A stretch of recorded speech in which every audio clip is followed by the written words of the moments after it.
Welcome back to the Polarize Report, Season 2. Season 2 premiere. And mixing things up this year, so I hope you guys enjoy. 2020. 2020. Whoop whoop. Do it. New decade. Yeah. And here are your hosts. I'm Von Pun. And it's Frankie. And Keegan. We got Woke Butter over here. Woke Butter. Alright, so for Season 2, I gotta lay down some rules for you guys. We are going to be streamlining these episodes a little bit more.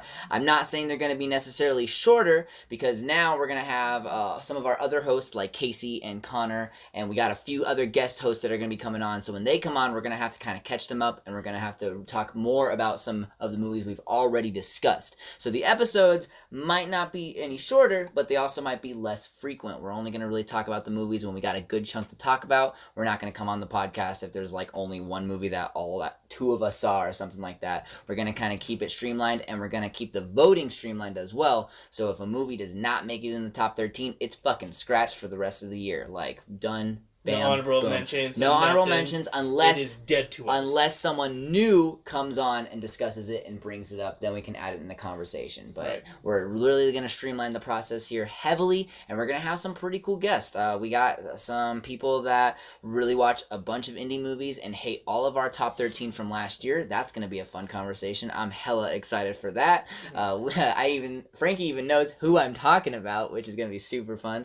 We got people. We have a DC fanboy who's going to be on this, and he hates on Marvel, so that's going to be fucking great. I'm excited for that. We're just going to have some good times. Smacked in the podcast this year. I can already. We're going to probably bring back Colin, because, you know, he's got a big nose, so why not? Sticking his nose in our business, but we like it. It's okay. You might like it. I don't know. But no, it's gonna be a fun year. Like I said, we're gonna heavily streamline it, and today we get to start off by making our first part of our 2020 list, where we get to talk about the two movies that have come out. Yeah, because there's 3 movies that have come out, but we have not seen Like a Boss yet, so we will not be talking about that this week. We might talk about it next time, but we are talking about the other 2 movies that came out. There are only 3 movies out right now. I could be a dick and say 4 came out so far this year, but well, I do want to talk about that really quick, just while we have the opportunity. Do you guys want to talk about 1917? I'm down. Sure. Just get it out of the way. Yeah. Right. So 1917 was one of these movies that technically came out in 4 cities before the year ended, but then had a worldwide release on January 7th. It's technically a 2019 movie. We actually saw it Sunday because, you know, we got to see it because everyone's talking about it. It's all the hip. It's the rage. It's like, ooh, look at this movie. It's so good. It might win Movie of the Year. And I was like, all right, I'm pretty upset it came out late, but let's talk about it. 1917 is a war movie based on World War I in the year 1917. Technically, the director did what is a static shot, so it was like a one shot the whole time with, of course, hidden cuts, because doing a one shot movie like that is physically impossible with just the production in the world unless you're actually recording a real war scene. So it is the illusion of a one take, which is really cool and a really neat idea, followed by just a story of I'm pretty sure it's a real event in World War I. Like, I'm pretty sure, because it was stories from the director's, like, great-grandpa or something like that. So it does have some historical accuracies and things like that. This movie is all the rage. We'll rate it. We're not going to put it anywhere on our 2019 list. We're not going to put it on the 2020 list. We're just going to talk about it because it is worth talking about since the rest of the world is talking about it. Let's start with Frankie. What'd you like about the movie? Let's start there. I think I caught him off guard there. Yeah, you did. It was kind of it was a little hard to follow at some points. Even though it's one take. Yeah, no, just because some of the things that happened in the movie just threw me off a little bit. But overall, it wasn't a bad movie. I had a lot of fun watching. Not fun, but I enjoyed watching the movie. And once you get past some of the dumb things that happened, it wasn't a bad movie. Cool. Keegan, what'd you think of it? I thought the one take, so the thing I always worry about is when it's a one take for long enough, is it going to keep your attention the whole time? Because definitely what's the point of different shots and cuts and everything else like that, like an aerial, is to make it interesting, is to bring certain kind of depth to the screen. So when just with a one cut, or trying to be a one cut, you might lose some people, and you got to make sure whatever's in front of you that's just being seen keeps you fucking, excited, just enough. And I think it did it very well. I I thoroughly enjoyed it. There's definitely some scenes. It hurts you a little bit. You know, as far as it goes. Pretty realistic. There wasn't anything that was too crazy. It was believable. And how long was it? It didn't. 2 hours. It seemed long, but at the same time, it wasn't like unbearably long. Yeah. I think where this movie was really strong was the acting. Yeah. The actors did a phenomenal job. There were a few characters that were only in the movie for like 2 or 3 minutes, and even their acting really conducted the scene, and you felt their presence on the screen. I thought that was really, really good. I think that's probably the strongest note of the movie is the acting. Because it was a fake one take, I guess I'll call it that, I was looking for the cuts. And that was really fun. I really enjoyed looking to see, like, I wonder where they cut. Oh, there's a cut. Oh, there's a cut. I counted about 45 cuts.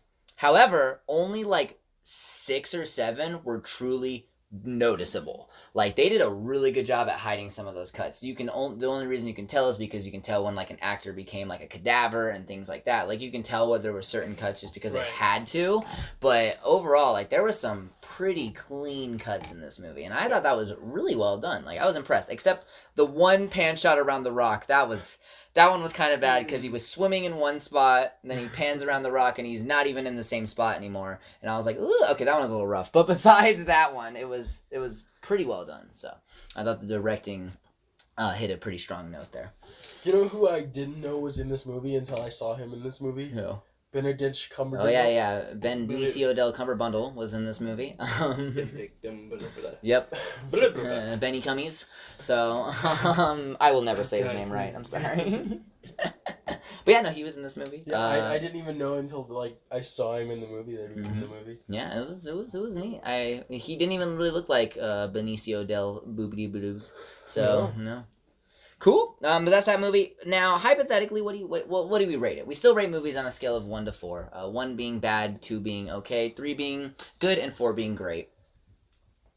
I give it a 3. You give it a 3? Yep. Low 3. Low 3? Okay, we don't do lows and highs? You're not I don't Casey? care. You can't It's do like a a copper 3. 2 or something like that? Okay. There's still a 3. B minus is still B. Yep, B minus still B. I give it a 3 as well. It's a 3 minus. There you go. I give it a 3. I thought it was fine. I have a few issues with the movie. Yeah. But so... Bullets really fucking get you, huh?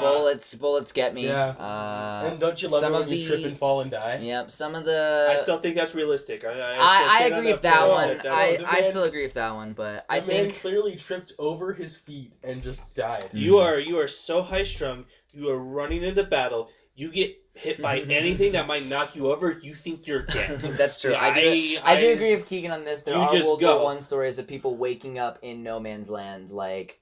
Just being like, what happened? So I do agree with Keegan on that. There are other inaccuracies that are clearly there. Yeah. Quite a few that kind of bugged me and took me a little bit out of the movie, but it's only like 1 or 2 scenes it really that sucks really. when you're always really looking matter. for those. I wasn't okay. That one was fine, and then it got obnoxious, and that's when I noticed because I went back and was like, man, I should have been counting. Like I wasn't counting from the beginning because it didn't catch me off guard until it kept happening. Then I was like, okay, something's weird here. Like I wasn't looking for it. I promise. I was looking for the cuts. There weren't any. You cuts. wanna know what scene like made me the most anxious? Was definitely when he was no spoilers, but when he was fighting with that guy in the tower. Oh yeah. And it was literally like chances of who was gonna get hit first. Yeah, that was a really cool dynamic. Because you literally are just like it's a 50-50 every time. Yeah. No, the dynamic of that scene was really neat, but I think it could have been done better. Oh, but good movie. Totally recommend it. Go see it. It's not on any of our lists or anything. Well, maybe personal lists, but yeah. Honestly, I will be honest here. It did not make it into my top 20 of last year. It didn't make it into. It was in my top like 30, but it wasn't in my top 20. I'll put it in my top 20. I wouldn't put it in my top 20.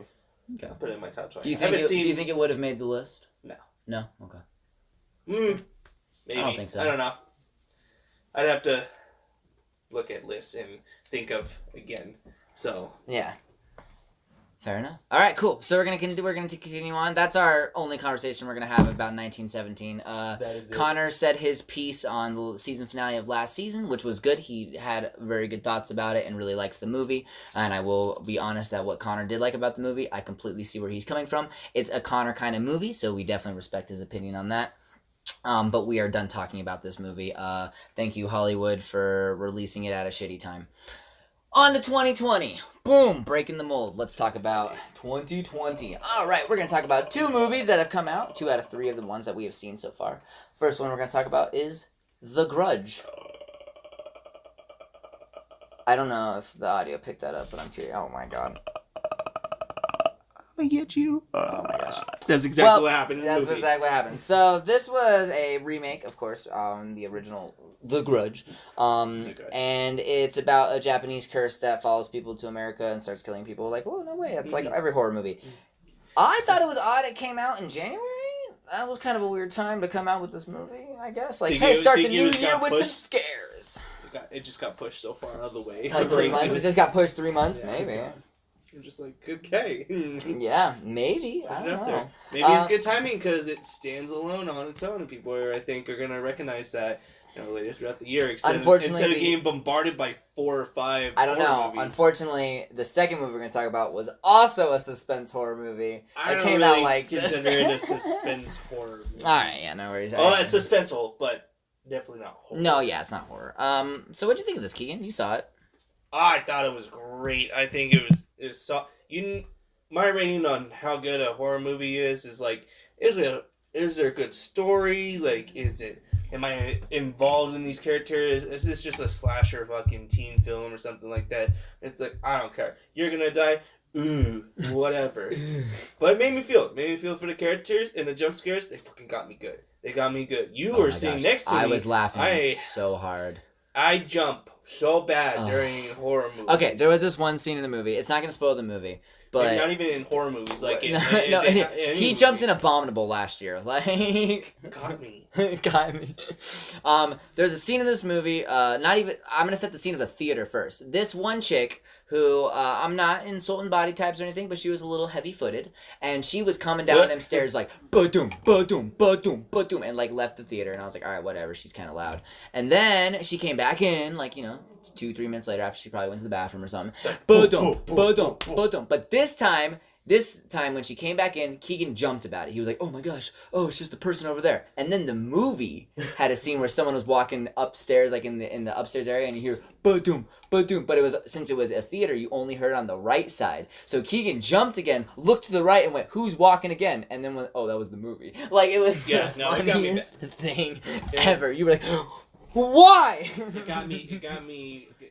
What's the? It was worth. Just got me anxious. Anxious, yeah. I got a good anxious. That was fun. Good bad anxious. Good anxious. Classic horror movie. And I think actually it was remade very well. Yeah. I don't think I've seen the original one, or if I have, it's been so long. I'd like to go back and see the original one, just to, make a determination of it and everything. Yep. No, yeah, that would be very interesting. I definitely think it holds its own very well as a solid. Yeah. Like horror movie, because I've seen some bummers out there. Black Christmas. Yeah, Black Christmas is bad. No, I agree. I thought there was some really good camera work with some of the jump scares where they weren't so predictably jump scare. Like, you knew it was going to be a jump scare, but it filmed it in a creative way where it wasn't trying to be like, pop out of it. It was kind of being like, it's gonna jump out, but you're expecting it, and that's okay. Like, there's like more lead up to it. Yeah. It was almost anticipating the jump, which was neat.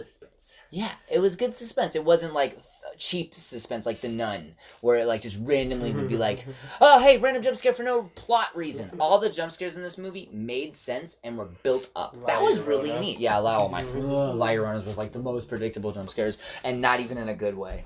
Except the umbrella one. The umbrella jump scare was pretty well set up in La Llorona. I'm not gonna lie. But no, I agree. I thought this was well directed. It was fun. What do you give it? I'll give it a 2. I give it a 2. I probably Yeah. won't rewatch it either, but it was fun. I always like Japanese lore. It's not as good as The Ring, because The Ring has amazing Japanese lore, but it's up there, and it had some cool moments. But I give it a 2 for the year.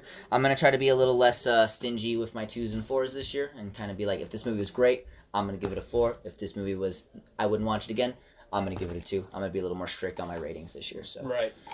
cool. All right, well, that's one movie. So our favorite/least favorite movie of the year right now is The Grudge. Yep. But now we can talk about the second movie, which is another movie that came out called Underwater. Before we talk about it, Underwater is about Kristen Stewart. Right? That's her name, Kristen Stewart. I don't know how to say her last name. Chick from Twilight who is doing other things and not bad at all. Like, she was impressive in this movie. I really liked her acting. But it's about she is in a oil mining rig that's in the Mariana Trench, and the beginning of the movie is just this. Everything just it hits the fucking fan really quick. And it's just her trying to survive underwater. Hence the plot. And then there's random TJ Miller. So that's the plot of the movie. Frankie, what'd you think of it? Yeah, shit hits the fan like in the first 5 minutes of the movie. Oh, in the first 2 minutes. The so opening bad. scene is shit hitting the fan. It'll keep you there the whole movie. It'll keep your attention for sure. It was a lot of fun. I really liked the suits. Yeah, Suits coolest were dive suits Definitely we've the ever best seen. dive suits I've seen in a movie so far. Could you say the production value of it was through the fucking roof? Yeah, no, there was a lot of Yeah, production right? value. There was so much stuff in there, and honestly, I can't see a lot of of the sets that were made for other movies, because sometimes movies will recycle things and change them up a little bit, but they probably change them up enough to make it not obvious. But I didn't really get the feel of any it didn't feel like a space station. It didn't feel like an underground mining whatever, or something, secret base or something. It felt like an underwater fucking Yeah, no, it did a drill. good job at making the claustrophobicness of being underwater. Yeah. I really Yeah. liked that. Being so open but so Yeah. tight. Yep. Quite. I agree. I think that's awesome and fantastic. I also, like I said, kind of at the beginning, I think the Kristen Stewart did really good. Yeah, what's up with the Twilight actors coming out and doing great stuff now? Because Twilight was bad, not because of the acting. Twilight was bad because of the script and the Yeah. direction. That's The fair. actors just got put with a shitty situation. It's Yeah. like Hayden Christensen. There were some scenes in the prequels where Hayden Christensen really did phenomenal at acting, and he did the best he could with a shitty script and a director who was slowly losing his mind. But you can see glimpses of where he is a good actor. And that's where I do think Ewan McGregor outshines him, because he's the better actor and made everything great. Yeah. But I think that sometimes a director and a script could really, really bring down someone's acting, and I think that actors should get second chances. Definitely go see this movie just to see even her acting. It really does prove. She's that, also in Charlie's Angels as well. Yeah, but I heard that sucked. So I don't know. I didn't see it. Guess maybe not the best example. Yeah. Yeah, that's all I can think of. That's fine. But I enjoyed this movie. I really liked the plot twist, and I really liked the ending. It felt very sunshiny, which is another great movie that we talked about a little bit last season. Mm-hmm. But it is a really cool genre swap. I think that's a good way to describe this movie. Yeah. Keegan, Frankie, what do you rate it? I Frankie gave it a first. 3. You gave it a 3? Keegan? Yeah, solid 3. Solid 3. See, I'm going to give it a 4. Like I said, I'm being Really? a little less lenient. Yeah. This movie was great to me. The ending sold it, and I was like, everything about this movie from the beginning to the end, I loved. It was my kind of movie. So I'm going to give it a 4. I think this movie was great. Right on.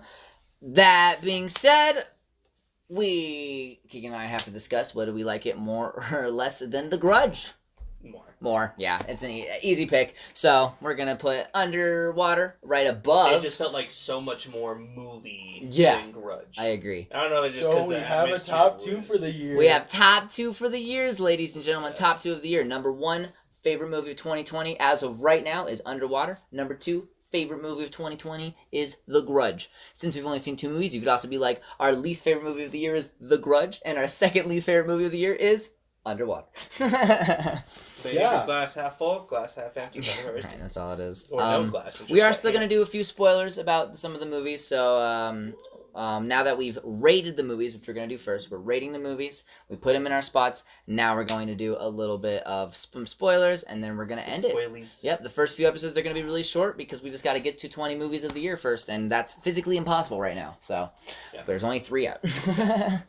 And then I think this weekend 3 more come out. So there might be 6 by the end of the next week. But yeah, let's get into some spoilers. Spoiler alert. If you are still listening, we will be spoiling Underwater. I don't really have any spoilers for The Grudge, so There's a monster. Yeah. There's a spoilers for Underwater in 3, 2, 1. Cthulhu! Cthulhu! Kristen Stewart's in like a half bikini All right. thing the whole movie. So I'm gonna be honest, listeners.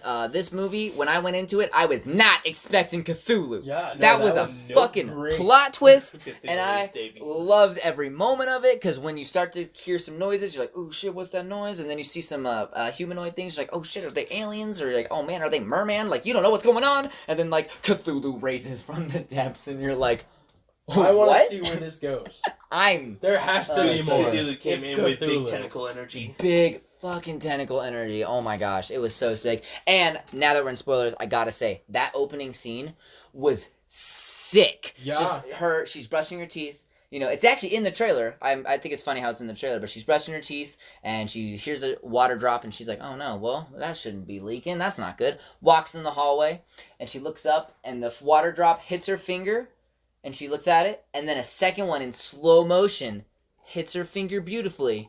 And then just everything starts fucking exploding, and you're like, Imploding. "What is going on?" It implodes. It implodes, like just the water starts busting through the walls, and she's like, "What is going on?" I've never She's slipping found and more of sliding. a way I don't want to die. Oh my gosh! Yeah. I have big fears of being crushed to death, so imploding is not something Yeah, that is from a forward. yeah, that would be. Ugh, gosh, some of the graphics, like the slow motion My use in this outsides movie are was sick. inside now. Some of the deaths were awesome. Who's your Like favorite character? TJ Miller. I I really like TJ Miller. No, The I really bunny. liked. Bunny. I liked what's his name? Oh. The like Captain? computer guy, not the captain, the one that Yeah. survives at the end with I know his what you're girlfriend. talking Yeah, about. I forgot his name, but I liked his character. I thought he had probably like one of the worst hands dealt that whole movie. Oh yeah. But he still made it through. What? I think he was such a optimistic character and just a shining light that they had to smolder that Yeah. light a little bit Yeah. because they're like, you're gonna be too loved, so we're gonna make you crippled for the rest of the movie, crippled with smoke inhalation, just oxygen. Yeah, Diff- well, and he got hit by different- rocks. He got hit by Yeah, he a got brick. fucked up. Dude, he had a rough time. He The had a blood? rough time. What does a fish say when it runs into a brick wall? Oh my god, what? Damn. Fuck you. That was Think like the best one of the joke. best scenes in the whole movie. I'm sorry. All right. Well, on that note, like I said, we're going to end pretty abruptly. These episodes are going to be a little bit more streamlined now, but thank you for listening to the Season 2 premiere of the Polarized Report, where we talk all movies that come out all year and we start to discuss. I think right now we're all in agreement on Underwater being good and The Grudge being not as good as Underwater. So that's where we're at. You can find Frankie nowhere. He is nowhere to be found. That's right. And you where have can we box set up find... yet? People have sent you stuff. That'd be cool. Yeah. And where can we find you, Keegan? You can find me on Twitter. Don't send me Woke things. Butter. At Woke Butter Boys. Yep. And I'm at Von Strangle. You can find me on Twitter, Facebook, all that good stuff. But these episodes will also be being posted on YouTube as well. So look for that there. These first few episodes will not be posted right away. We got to get the new season art before we post them up on YouTube. But look forward to it. I am working on the season 1 recap. It's going to be probably about an hour and a half to 2 hours, our standard length of just a montage of all the movies that we talk about in the previous year that made it into our top 13. So it'll be a fun time. Listen towards that, and I hope you guys have a great rest of your time. Happy New Year. Thank you. No, we gotta do our sweet, man. We're gonna do a sweet, cool outro by our boy Woke Butter. Tune in next time. Tune in next time on the Polarize Report.